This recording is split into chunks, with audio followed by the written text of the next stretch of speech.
Сәлем достар, бүгін осындай қуырылған картоп дайындайтын боламыз. Ол үшін біз бірінші әрине картоптан бастаймыз. Негізгі бөлігі картопты тазалап, осылай кубиктап тураймыз. Кубик болғанда, яғни үлкендеу қылып, барлығын бір келкетіп турап аламыз.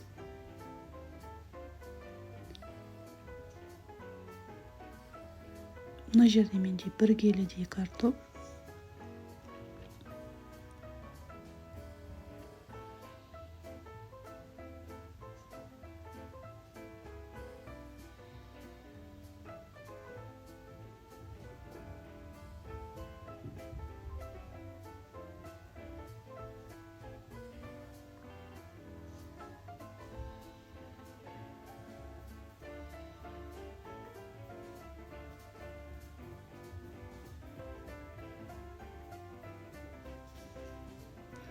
Енді көріп отырғандарыңыздай сәбізді тазалап алдым. Осылай ұзынша етіп тураймыз.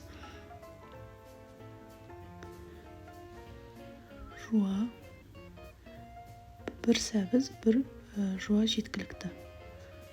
Барлығын дайындап алдым осылай. Енді ары қарай отқа қызып тұрған қазанды қойып, оған 3-4 ас қасықтай майын құйып, оның үстіне бірінші еттен бастап қуырамыз.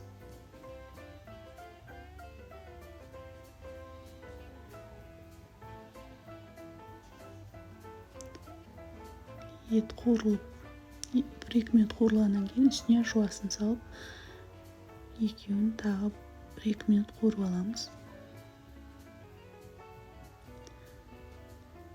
Жақсы қуырылса, ет пен жуа етіміз тез жұмсарады.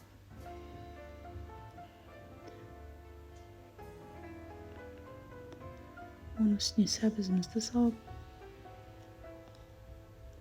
сосын тәтті бұрыш қосуды жөн көрдім.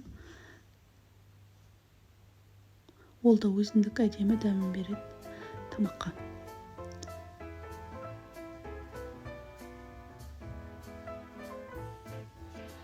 Бұны да салып, әбден қуырып,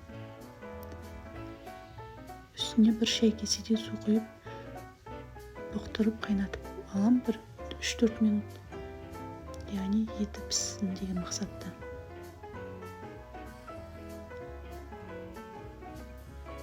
Содан кейін көріп отырғандарыңыздай мана дайындап қойған картопымды салып бетіне.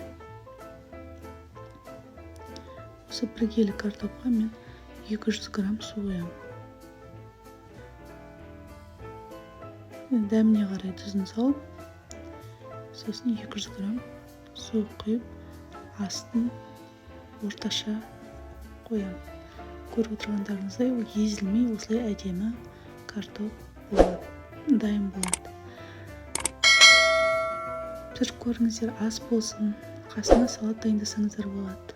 Каналға жазылуды ұмытпаңыздар.